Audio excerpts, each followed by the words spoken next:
అన్నీ వదిలేసి హిమాలయాలకి ఏమైనా వెళ్ళిపోతున్నావా పవన్ అని మన ప్రధానమంత్రి మోదీ అడిగారట.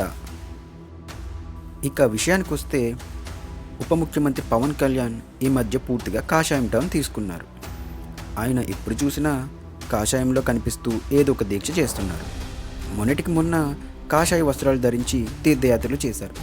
ఆ యాత్ర పూర్తయినా ఆయన వేషధారణ మాత్రం ఇంకా మారలేదు. అదే గెటప్లో ఈరోజు ఢిల్లీలో ప్రత్యక్షమయ్యారు పవన్ కళ్యాణ్. పవన్ను చూసిన వెంటనే మోదీ పంచ్ వేశారు.